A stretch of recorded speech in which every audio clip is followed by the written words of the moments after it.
that is why the quantum health strategies have to be foundational, because on a cellular, subcellular level, you just have to have the right inputs. There's no way around that. You can't mindset your way through this. You actually have to have the right inputs so that your body can signal safety. And then you can get to the point where you can make better choices and your sleep improves. And then your eating habits usually improve. Like everything starts to improve. And then gut health improves, all the things that we tend to look at first, which is not first. We got to go deeper to a subcellular level. I've been hearing so much lately, and I've been feeling it really too, that people are, women especially, but everybody, truly everybody, we're really craving community. We're really craving a space to just hang out and talk and like learn a little, but really connect with other people. The best way to do that is in person, in real life, with actual, where you're all in the same physical space. The next best way is to do it on a Zoom or that. And so that is what we're doing here at the Reverse Aging Club Thursdays at noon Eastern. You can join us live to come hang out. If you're a practitioner and you're like wanting to really dig into the science of all of this, you're going to want to go to the Quantum Biology Collective Substack. The Reverse Aging Club is a little more street level, a little more casual. We're not going to go in as deep. It's more for women or men who just want to come and connect with other people who are setting the intention to have a really good time in their wisdom years. And speaking of that, my guest today is my friend Kelli Ritter. She's been on a lot, and we always have such interesting conversations because she's truly thinking about mental health in a way that very, very few people are. And she's putting pieces together from research, and from working with actual humans as her clients. And she's got some really good insights, and I always love to hear what she has to say, and I know you will too.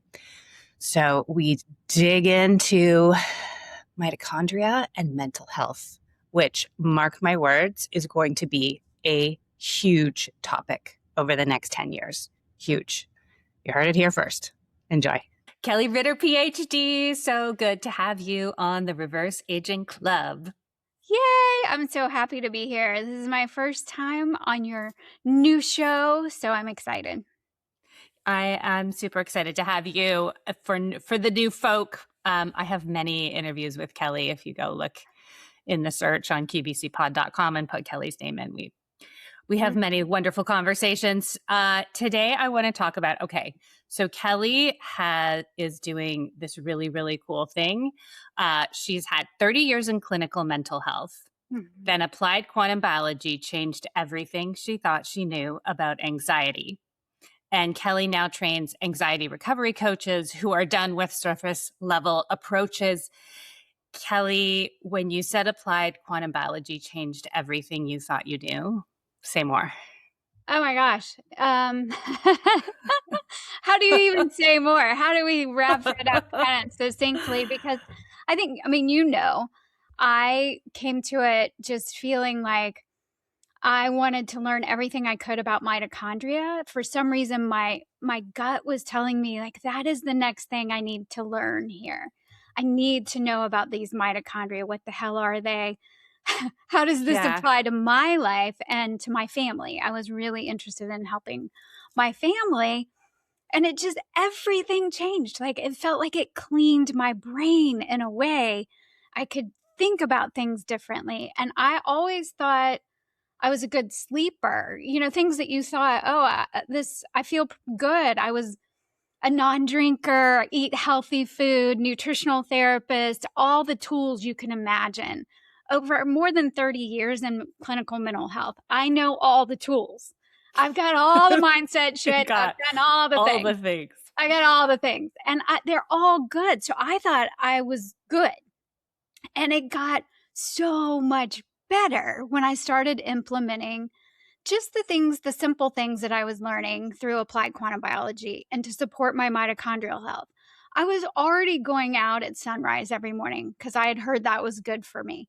So I was doing that, but I didn't really understand the science of it. And I think it makes a difference when you understand what's happening while you're out there, there was something more about the intention. And the more I know about our water, metabolic water, I think that intention and the understanding it all is playing into the fascia, the water, our heart's coherence, all of that. And so I've never been one to think that we knew where the mind was. Like, that kind of irritates me when people are like, they act like they know exactly where the mind is. I've been looking at brain scans for 30 years. I know everything there is to know about everything. Yeah. And okay. Yeah. Okay.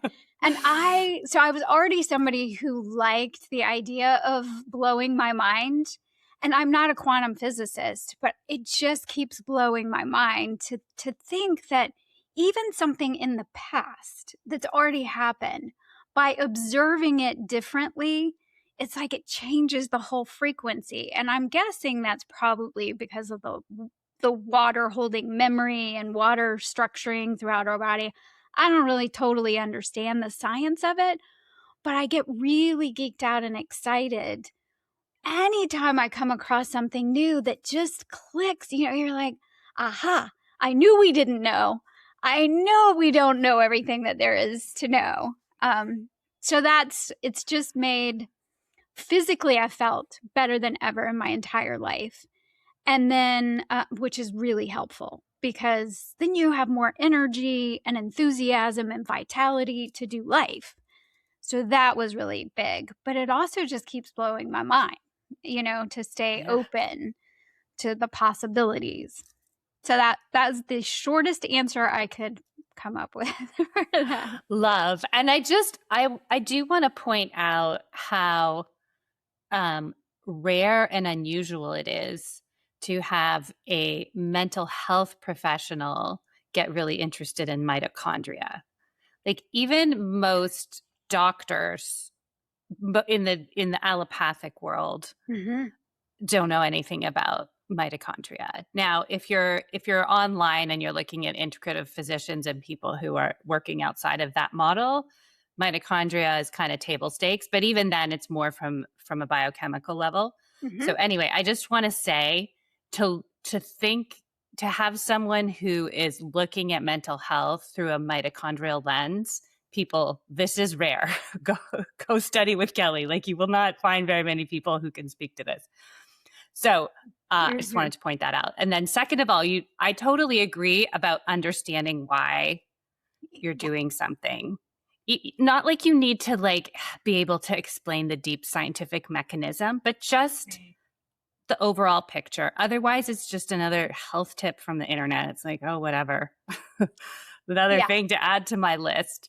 But the light piece is so foundational. So how do you, to somebody who's new to this, no science background, they're just like, I would like what Kelli just described to happen to me. So, okay, going outside in the morning, let's start there. Like, unpack how you would explain that to someone in a very basic way. In a very basic way. So I was already doing it. So when I learned that we're getting the full spectrum of light, that first signal in the morning, and I think from a spiritual perspective, I already believe that the first 30 minutes, the day obeys your first advance. Like, how are you what are you doing in the first few minutes of your day? Yeah, I know. From a spiritual perspective. Say that one again, please. Repeat. So I believe that the day obeys your first advance. So what we first do in the morning, like, where are your thoughts? What's your routine in the first 30 minutes? Even before that, I mean, go potty, go ahead, go tinkle, and get your ass outside, because of the light spectrum. And I didn't fully understand. There's a lot of red and infrared, which is anti-inflammatory, in the morning. And it doesn't really matter because it was already helping. But it is that when that is your first advance, and I watch people. I mean, I've studied human behavior for a living for a very long time, and I don't want to be judgmental. I love people, but it's also like, seriously, do not look at your phone first thing in the morning. Do not grab Don't turn on anything electronic. Don't grab your laptop. Don't turn on, people flip on the lights. They go get their coffee. They do all this stuff before they've even gone outside. And that light signal through these sensors in our eyes and on our skin it sets your circadian rhythms for the day. It is your first advance to say, I am here to play. I am here to do this day with vitality. And if you're just doing what is common these days of like grabbing your coffee, and I know people are like, I can't not grab my coffee. Okay, fine, grab the coffee and go outside, but don't. I think of this morning, I was thinking about this. You know that Friends episode where Rachel is going on a date and she's running from the bathroom to her room? Not yet, not yet, not yet, because the guy's at the door and Monica's going to open the door and she's like, not yet, not yet, not yet. Not. Literally, I hear it in my head. If I go to grab my phone or do something before I have like, not yet, not yet, not yet, not yet. Don't do it. Do not let yourself do it until you've had that morning light. But then you start stacking on, right? Because you might as well be barefoot outside. And then you might as well, and sometimes people are out on a deck or a balcony or something like that, so they can't really be earthing with their skin on Earth's surface. That's okay. Just get outside first, but then start stacking on things. That being in nature, touching earth, touching trees, and you start kind of stacking but that is because that first 30 minutes, the day is going to obey your first advance. So if you are doing things that support your mitochondrial health and your circadian rhythms first thing in the morning, then the day is going to obey the rest. More than likely, you're going to have a better likelihood of moving through your day with more vitality. And that's why we do it. Yes. I love that. The day obeys your first advance. Because there's layers. There's the physical layer where the light is switching on all of the things in your body. Yeah. But then there's the intentional layer where it's like, no, I'm going to choose how my day starts, and I'm going to choose this over all of these other distractions or whatever they are. Habits. And it seems like a small thing. Yeah. And I think that's where we get tripped up. It's like, oh, does that really matter? Does that really matter? Honestly, I spent so many years, I would go down a rabbit hole and then I'd be like, oh, I'm kind of overwhelmed. Does it really matter? Yeah, I know. And Meredith, I was just thinking about that yesterday because it starts to get to you like, how do people not understand that almost every single thing going on, every process in the body is influenced by your circadian rhythms? How are we not getting that? And I think people feel overwhelmed by it. And you're like, did it really matter that much? But like I said at the very beginning, I thought I was good. I mean, I was healthy. I didn't know that you can feel even better. I didn't know. And I still had a lot of anxiety back then, by the way. That was still a part of it was lingering and I thought that's just who I was. Kind of a type A, I have said it 1,000 times. I can make a picnic a stressful event. I just don't do that anymore. Turns out that is not how I'm wired. That is not. So when people are like, oh, I'm just genetically like that, or I've been that way my whole life, or they think and it's true, I was also perimenopausal at the time, and that probably was contributing, but I was learning the quantum health strategies at that time, and I could not believe how much better I was feeling, how much more grounded and centered and clear-headed. So even if you're struggling with, perimenopausal stuff and the night sweats and the whatever, and the anxiety took a while to resolve itself, but it kept getting better and better and better. And that's when I realized we do not know everything that we need to know in mental health the way we're traditionally trained. And you're right, I can't understand why more people aren't interested in mitochondria. But I think it's because I see some people feel like they've already done all that they already know. You're like, you do not know.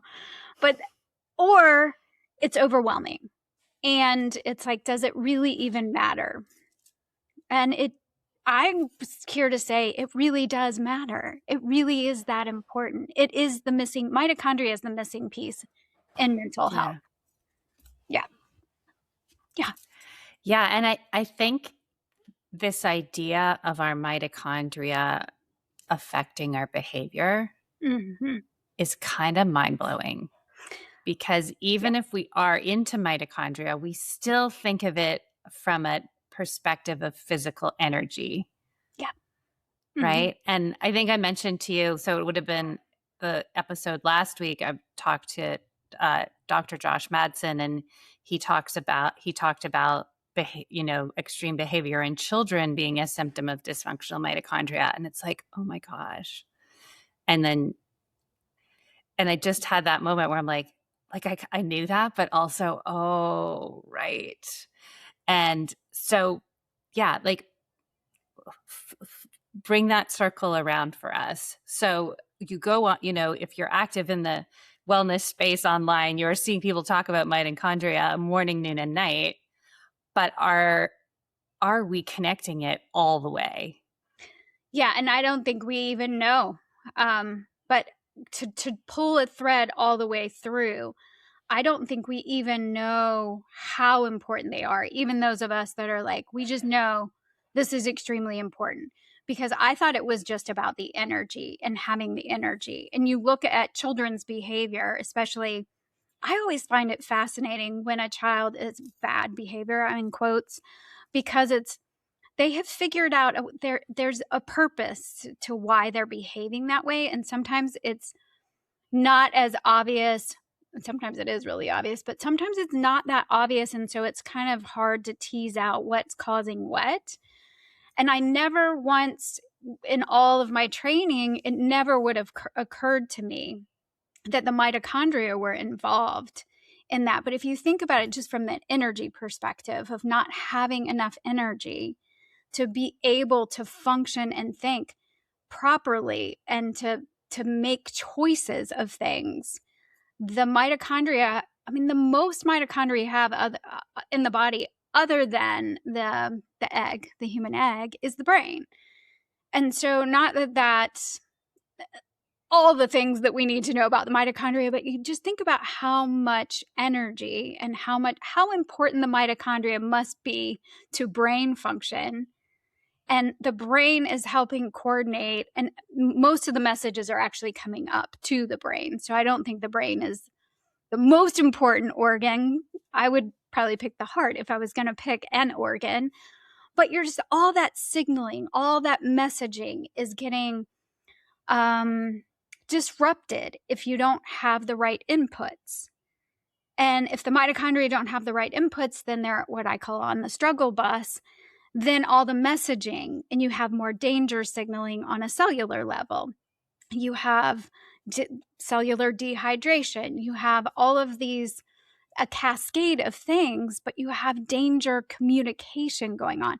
Why would your behavior not be odd or disruptive if you have, I mean, it just makes so much sense if you think, of course, behavior is going to follow that, because the signaling, what it's showing you exactly what's happening with the signaling inside the body.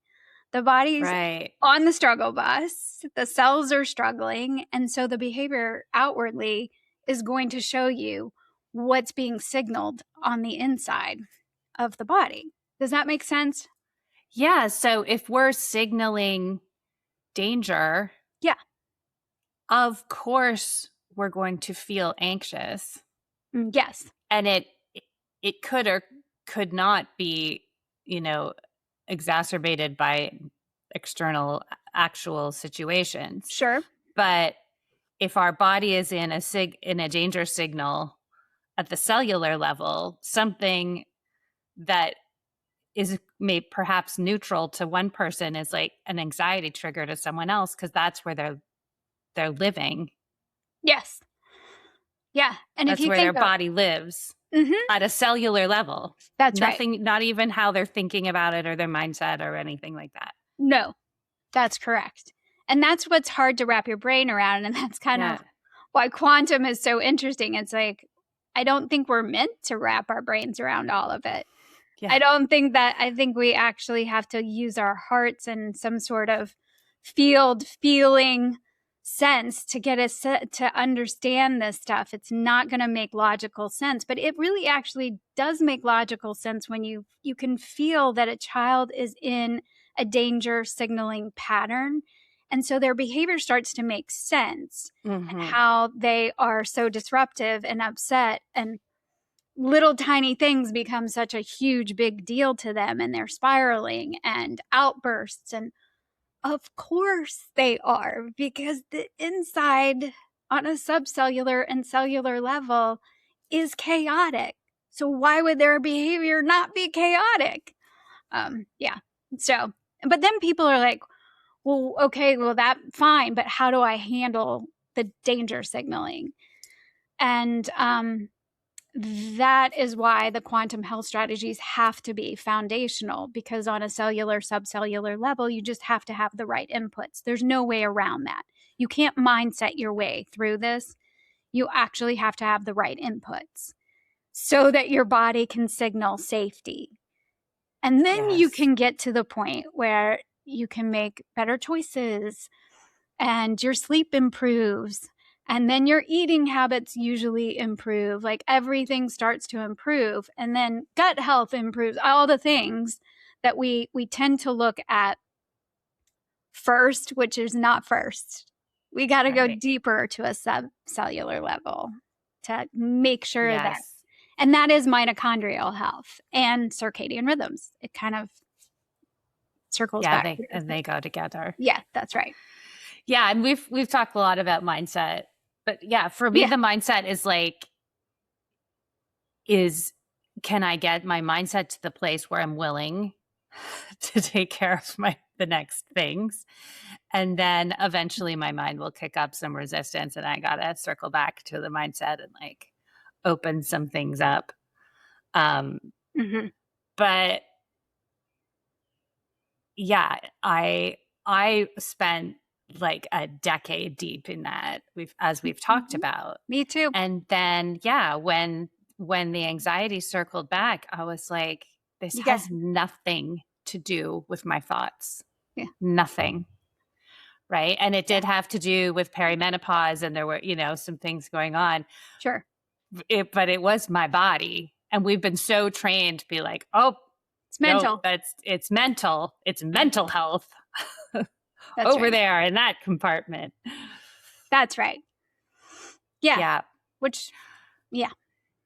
I remember having a conversation once with a mom, and she tends to be overwhelmed a lot of the time, this person. And she was being kind of hard on herself for not having, I think, like exercising enough, for not having a strong enough workout routine, and like not really wanting to. Yeah. And I just said something very lightly about how, emotional burdens use up our mitochondrial energy as well. And maybe that's why she didn't feel like working out like ever.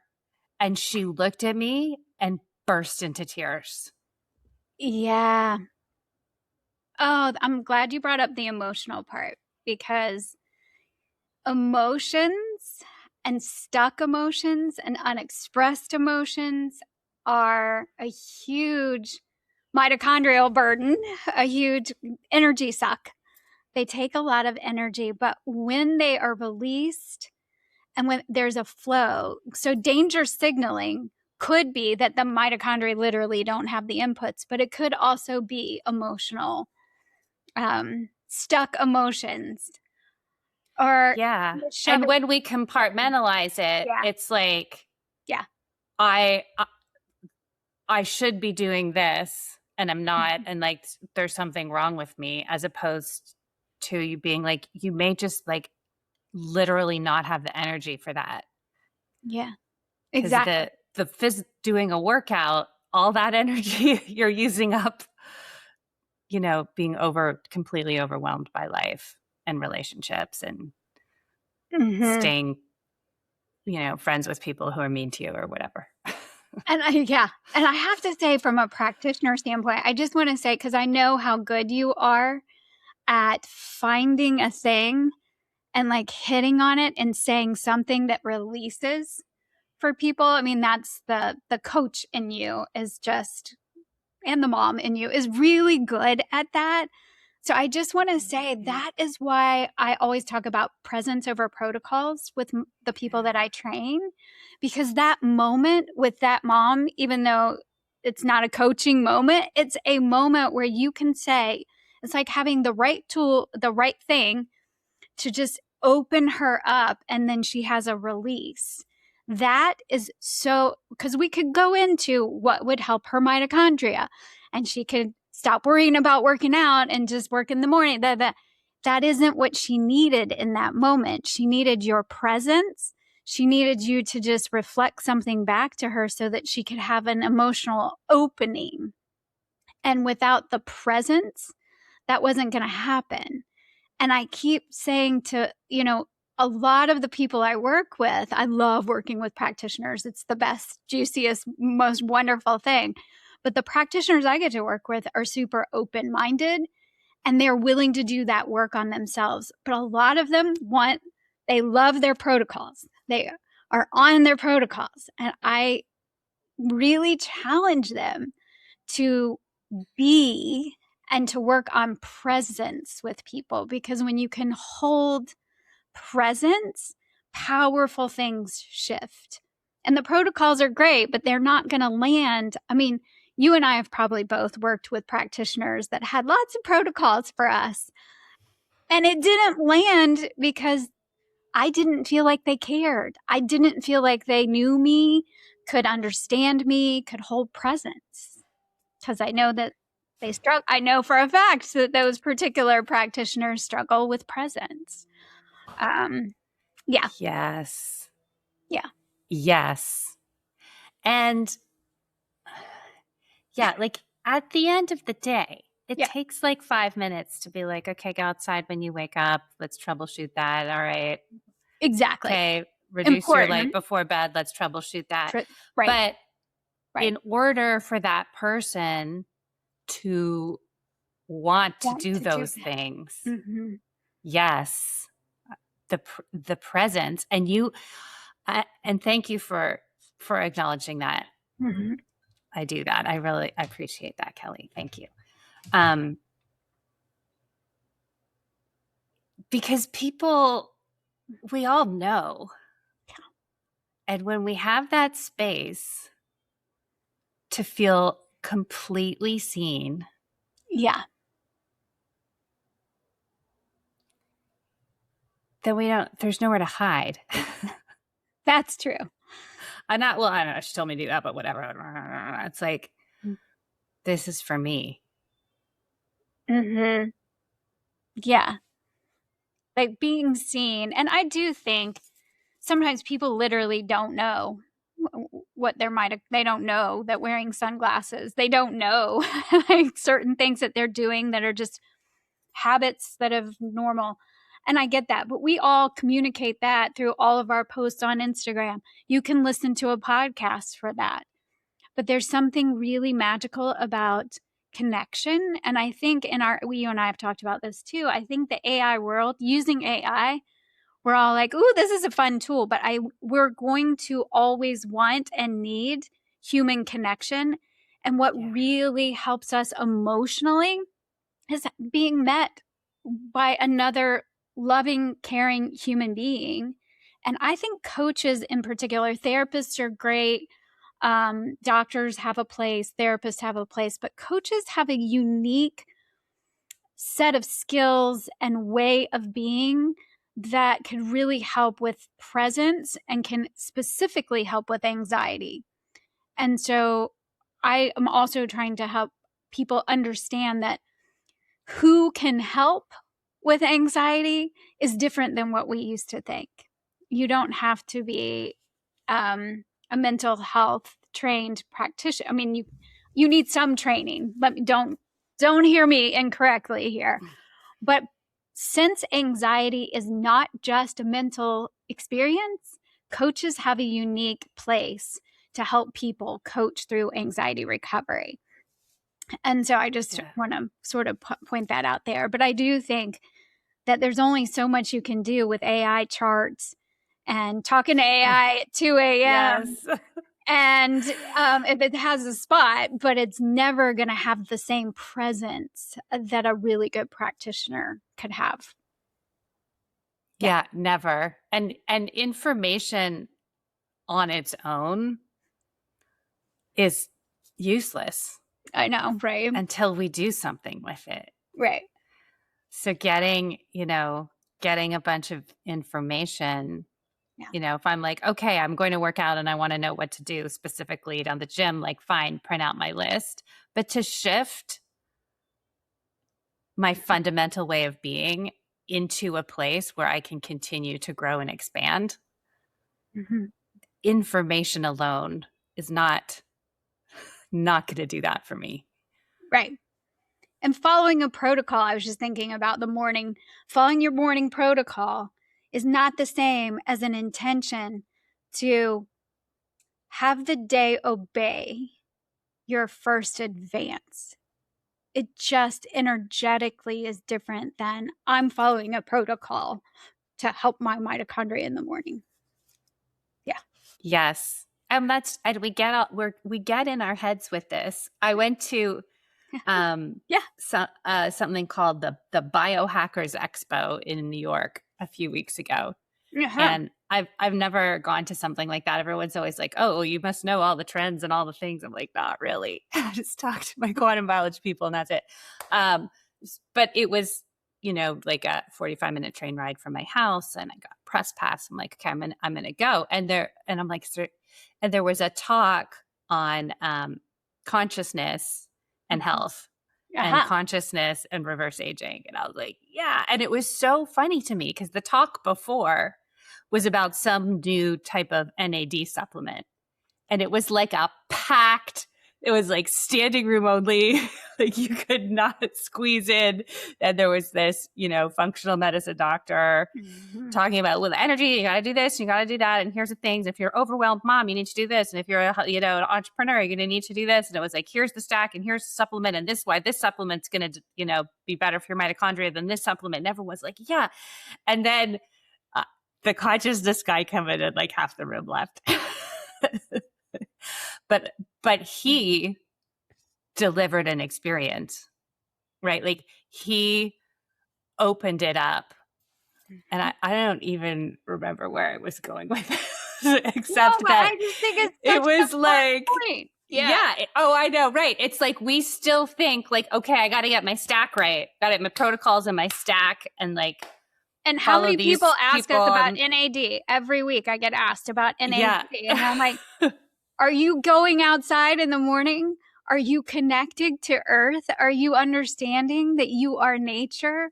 Are you realizing the shift you can make with consciousness? Yeah, no. They just want to know if they should take NAD. Yeah. And at a certain level, I think it's probably better to follow a supplement stack than not if you're living a really busy life. Mm-hmm. And then you're still not at like the source of it. You're still just, treating the symptom. Right. When you do it that way. Sure. Yeah. And that's the shift that I'm interested in. Yeah. Well, is like getting underneath. Yeah. The supplement stack. And maybe someone starts with that and it gives them enough energy to open up into a deeper space, like whatever. But but it's not the end. Right. I think you're right. These protocols and these stacks are not it. Yeah. Yeah. There's more. Yeah, there's more. And I mean, you and I can go down rabbit holes like anybody else does. You get a new interesting thing, or, somebody just sent me something about MTHFR and the genetics. And I remember when I was super jazzed about genetics and understanding the pathways and all this stuff. And then once you hit quantum, you're like, none of that even matters anymore. And there's a time and a place when it's on your journey. It's the next thing to help you get to but you and I both have always been a little woo. I mean, maybe a lot woo.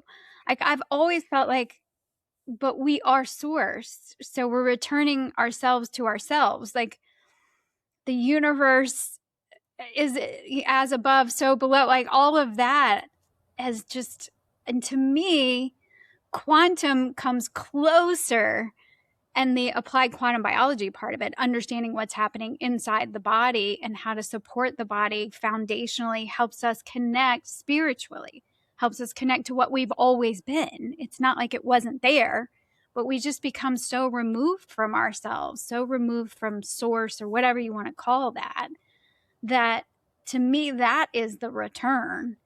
It's the expansion of consciousness is really interesting to me, but it's a returning to yourself. It's a returning, and that was my talk at Return to Nature too, is like this sometimes surprising that you abandoned parts of yourself that make sense that you abandoned for survival reasons or for traumatic all kinds of reasons that we do that.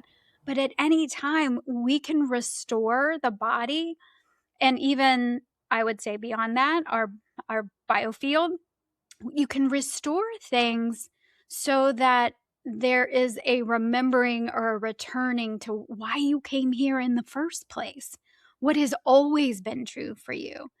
And I much rather deliver an experience for people that returns them to some part of themselves that they have left behind or forgotten, or it's a new part of them that they're aligning to, whatever that might be. I'd much rather deliver an experience for people and let them know that they've always had these answers, and that it's not another peptide, even though I find peptides are exciting and interesting. It's not another, intravenous NAD or whatever people are doing, or the stack of supplements or whatever. Yes. Yeah. Yes, because the supplement is not returning me to myself. And the disconnection is costing me energy. That's correct. That's right. Yeah.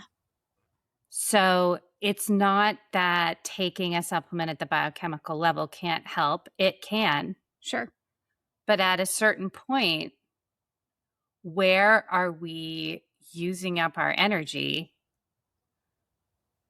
where we don't need to be, where we haven't chosen, that's not our intention, that's not how we were necessarily made to use our energy if we're functioning at our optimal. Sure. That is not, we're not going to get to the answer with a supplement. Yeah. Yeah. And just along those lines, when we're misaligned at the body level, the cellular level, the subcellular level, on upward, when we're misaligned, then you are going to get symptoms. And a supplement isn't going to realign your heart with what you came here to do. Like, I promise you, I would have already figured that out if that could happen. I would have already hit the way ahead of you on that one. The aligning is sometimes really messy and uncomfortable, and we have to look at things and choices that we've made and get out of a victim place often and move into a space of empowerment to really understand that we can align differently at any time, by intention, by choice, by the things that taking full responsibility for our lives and everything in it allows us to realign with our heart's wisdom and what we came here to do, or the version of you that's in the quantum field, or however you want to look at that. But when you're misaligned, I never thought about anxiety as a misalignment or a signal until I found applied quantum biology. I too thought it was I was really in the mental camp, but I always thought we were missing things. We know that physically there are things that come up with anxiety, heart palpitations and racing thoughts and just an uneasy feeling in your system. But I didn't look at that as a gift until more recently. It is actually a signal and it's a gift that eventually, when you realign everything and you realign your life, you realize that that's been a gift the whole time to tell you, hey, not aligned here. We are not aligned on any, and sometimes, so then you get aligned, you can get aligned kind of mentally and you can feel a little bit better. But if you're not aligned, your circadian rhythms, your energy is all misaligned, you're still going to feel anxious because the signal is going to continue until there's a real alignment. And then you're going to feel anxious in a normal way when there's something important to do. Right. And it's like my train leaves in 6 minutes and I'm 4 minutes out. Yes. Yeah. And that is an appropriate signal. All right. Yeah. But it's not chronic signal because now your life is aligned.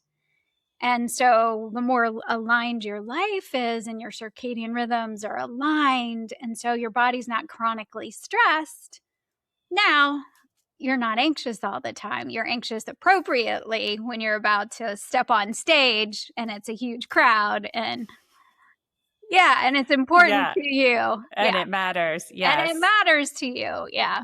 But then you're not needlessly worrying about things, which has been the most refreshing thing for me because I thought I was just born a chronic worrier, and that is not the case.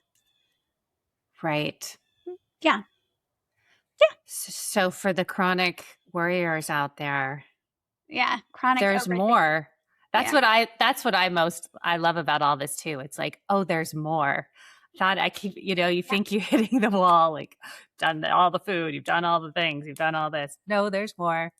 There's other things. So when you say aligned, like, could you give me some examples of what you mean? Like, I'm thinking, in my life of a time where I stayed in a relationship with someone that I should have broken up with earlier and I didn't because I was telling myself a story about it.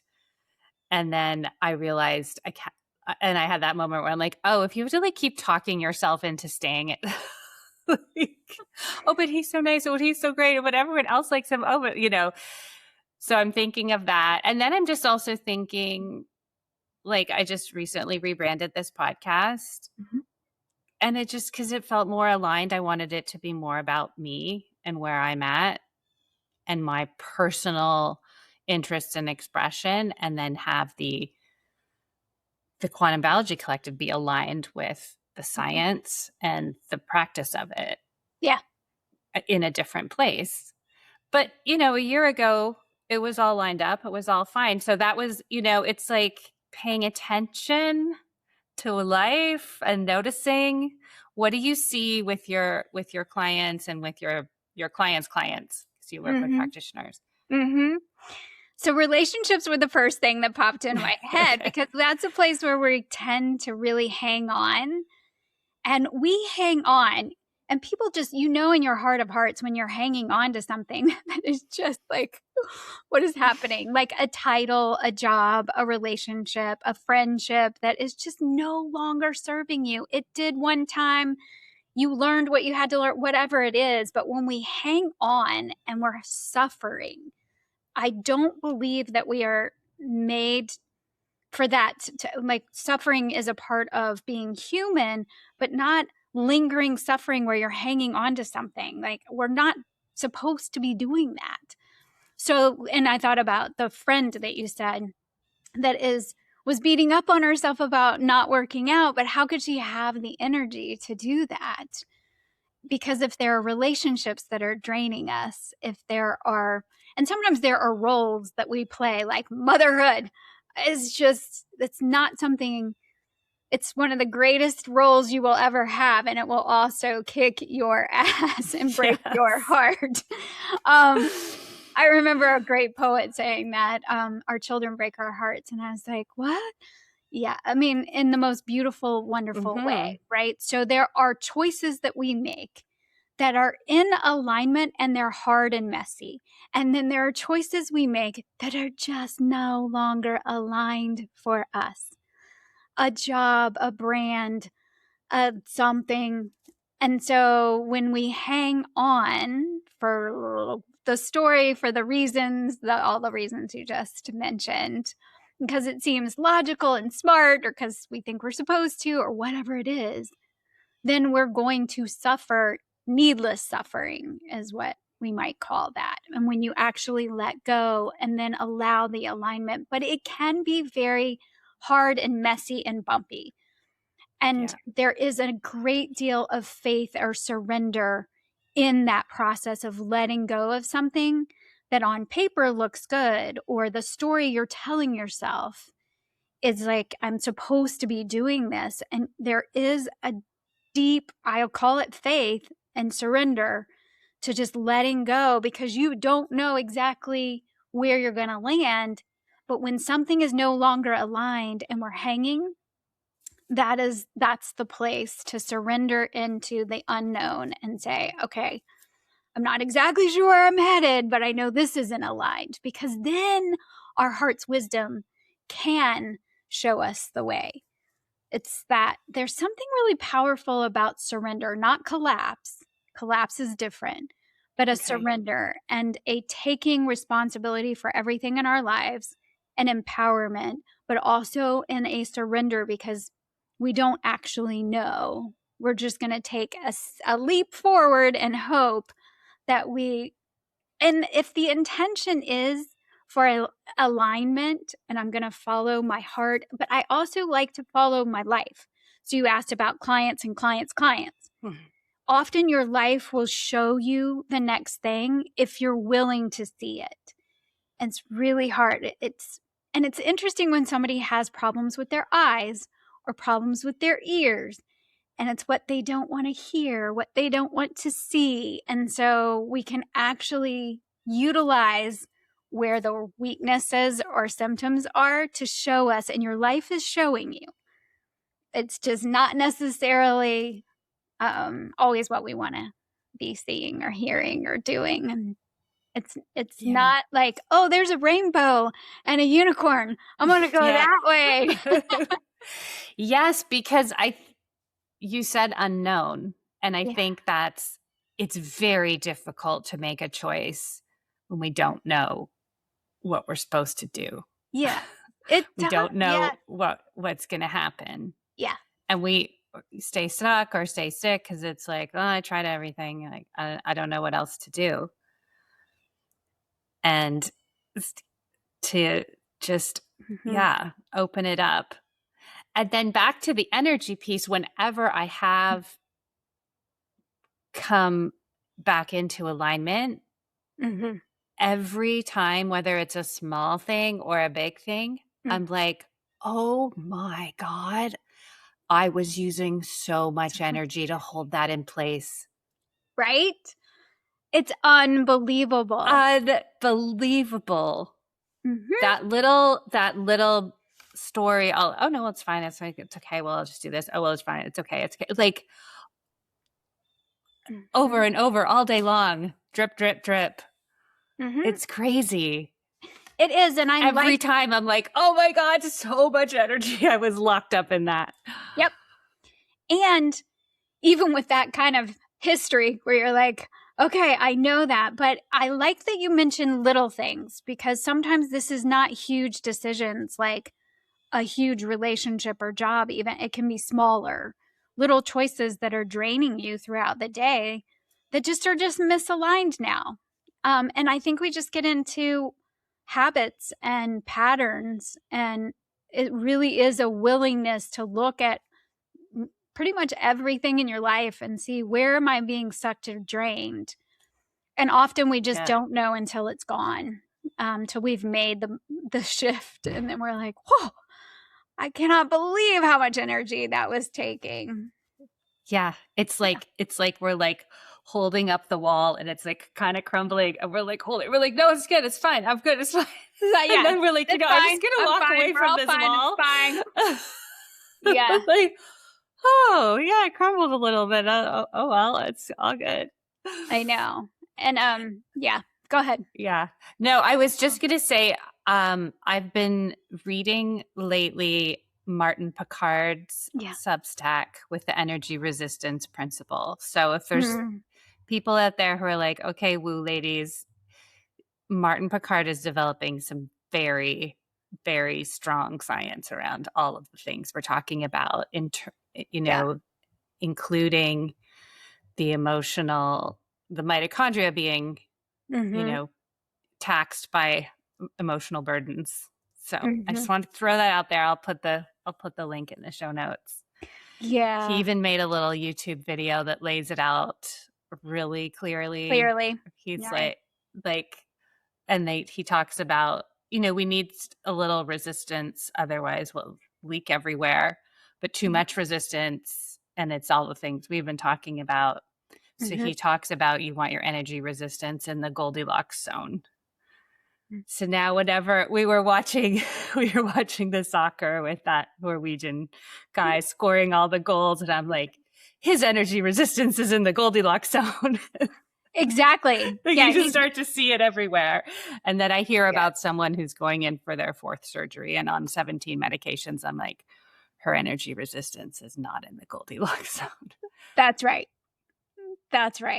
And we love when science backs up what we're saying, because that's always love when they're and it's just exciting. I think we're in a really exciting time, and there's just, if we can ride the waves of the shifts with grace. And if the work of people like Martin Picard and his partner Narosha Murugan, if their work gets the traction it deserves, you might not be one of the only mitochondrial mental health which I know mentors. I see, like a few more people are popping in, which I even posted last week. I was like, no, I'm excited about that, except that they still are talking, but there's a process to that too. But more mental health people getting on board with mitochondrial health, that's a great thing. That's what we need. But I think we need to shift. We need to break it wide open, and that's going to be interesting to see how that goes. And because I often, in the back of my head, I'm like, who am I to be training all these people to be anxiety recovery coaches? And then when I'm doing the work, I'm like, who am I not to be? This is so much fun. Yeah, no, please, Kelli. It is full steam so ahead. much fun. And I'm telling you, these are the most amazing people. They are absolutely the people to be taking this forward.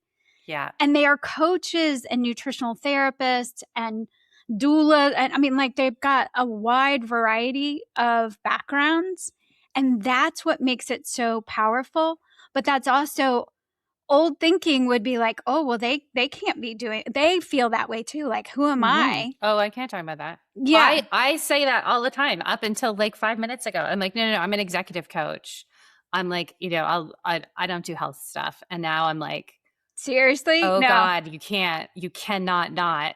You cannot not. And like, I'm not going to run labs on you, but we have to talk about your health. Yeah. Well, and first of all, you're just so good at that. And that's my thing. Like, people who are gifted and have this ability to hold presence, that's who we need in the field. And we need the field to move. I mean, not the quantum field's already fabulous. We need to step into the quantum field and stop thinking that the mental health field is just this little narrow lane, when it could be so much, because people need the help. Yeah. Yes.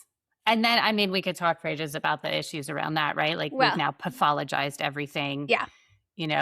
Every girl's going through puberty and she's like, no, I'm clinically depressed. Like, everyone's like putting labels on everything because that's the only language we have for it. Right. We don't have like an expanded view of how to support that, and so the symptoms are worse than they need to be. And then we put labels, and then it's a whole thing. That's right. Okay, I want to circle back to something you said a few minutes ago Okay. about discerning between surrender and collapse. Yeah. Well, discernment is such a great word because that really is, and that's what's great about aging.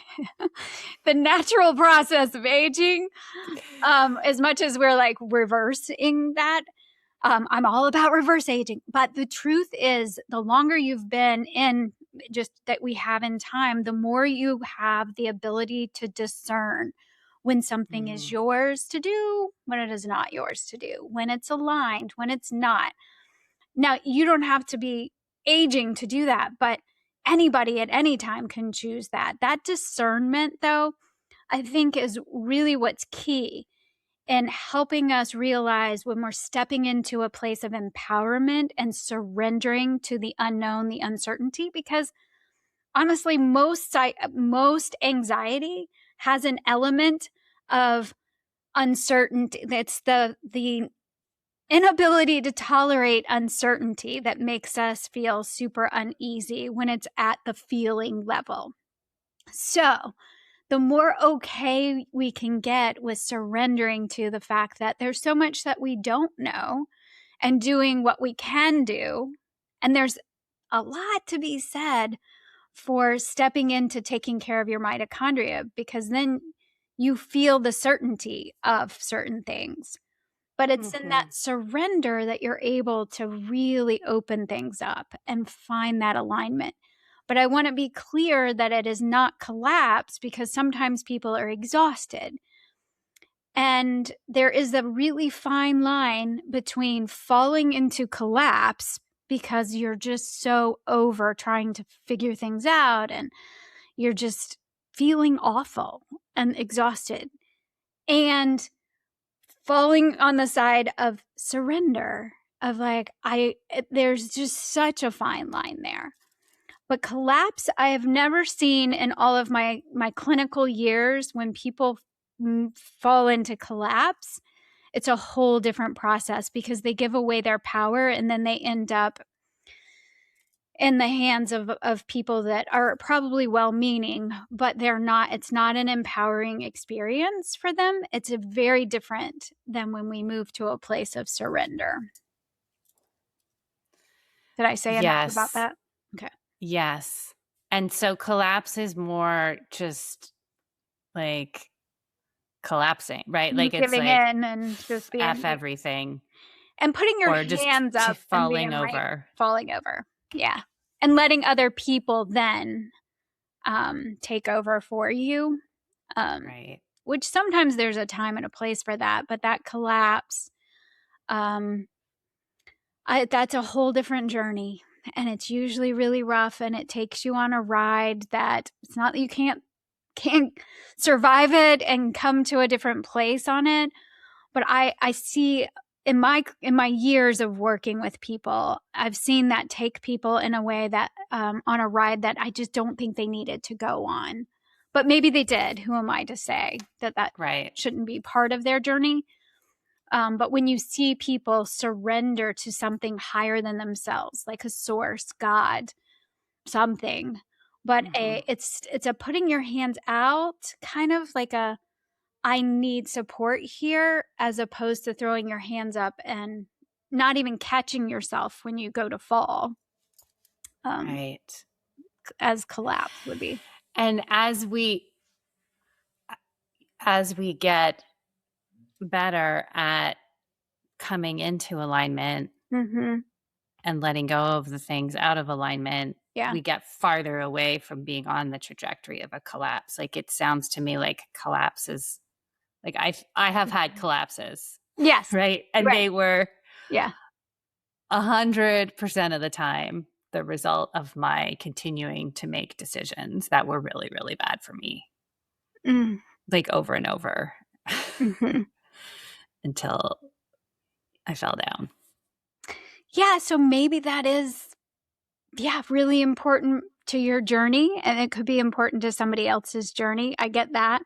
And yes, but not necessary, because like I'm like, I can make better choices much earlier. Yes. And you can recognize when something I can come into alignment. Yeah.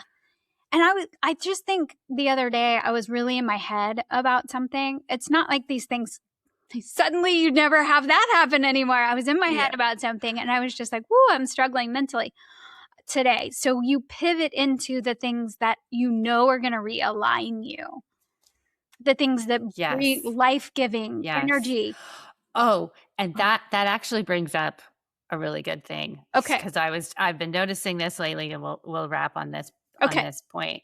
Yeah. Is I notice like in a growth period, so like you do the surrender, okay, what needs to happen? I'm going to make a tough call. I'm going to make a tough decision. I'm going to let this thing go. I'm moving into the unknown. I'm moving into an up-leveling of my identity. Yeah. That's when I go back. That's when all the old strategies come roaring to life. Right. The self-doubt, the self-criticism, the who are you to be doing this, the what is going on, the anxiety, the stuff. It's like, oh, there's a space opening up. And the first things that want to rush in and fill it are those old patterns that you were just talking about. The destructive ones, not the... Yeah. And good news is, what do you do when you notice that now that you would have not done before? Like, what helps you move through that in a different way? I breathe and I'm like, oh, this. Right. Hey. Here it is. Nice to see you. Yeah. Okay. Thanks for sharing. Yeah.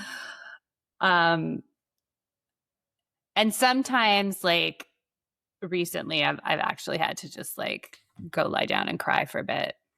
Nice. But then it passes. Yeah. And I put my big girl pants back on and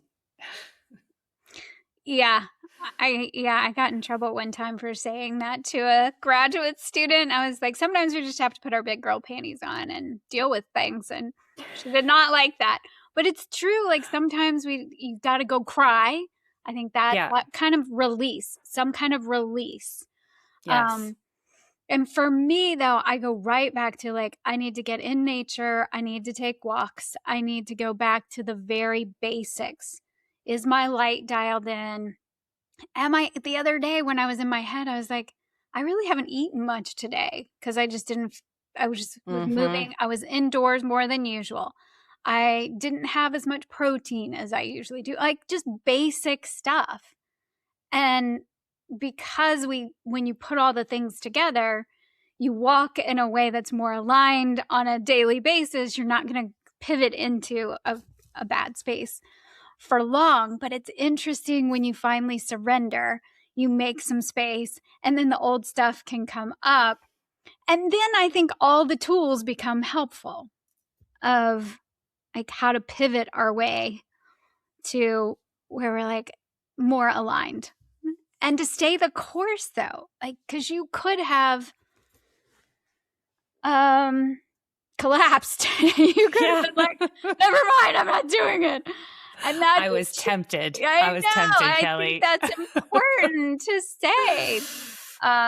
Because I think people think it's, so easy, and it's not always so easy to stay the course. Yeah. That's so true. We see everyone else, it's, what do they say in recovery? Like, don't compare your insides to everyone else's outsides. It's like everyone else is, you're like, oh, everyone's fine except me. Yeah. And that's a really, that's a classic shame message. Like everybody else is good. Everybody else is understanding this. Everybody else gets it. I don't except me. And that's just shame. It's old patterns of shame that when you bring it to the light, it can't survive. Yeah. Yeah. It's a whole nother talk. Yes. We were going to end it there. We'll have it. We'll have it one day, not today. Not today. But I also say to myself something, I think you said something similar a few minutes ago. I'm kind of like, okay, Meredith, like, what is the point of being alive? What is the point? Like, do stuff. Yeah. Things will happen. Things won't happen. Those things will work out this way. They'll work out that way. But as long as I'm like in alignment, generally, to the best of my ability in that given moment, following, what I call divine guidance. Yep. Listening to my soul and not my, whatever else we want to say. I'm like, okay, all right. What's the point? Get back up. Yeah. Get back up and have another day. Take the dog for another walk. She's had like 4 walks today, but that's fine. She can have another one. Truly. Yeah. Yeah. Go back to the basics. And it's a really good point. Like, what's the point of life if it's not up and down and falling and getting back up and trying things? But I do think that my primary existence now feels really good and energized. And that is very different, because I would get back up for decades.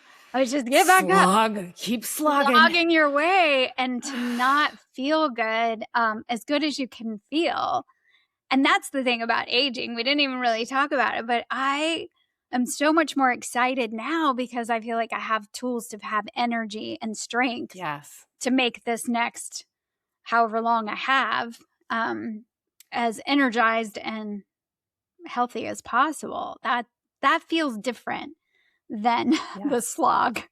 Yes. Getting knocked down and being like, oh, and it's also like, I know, like even yesterday when I was having that day, my husband was like, what's going on with you?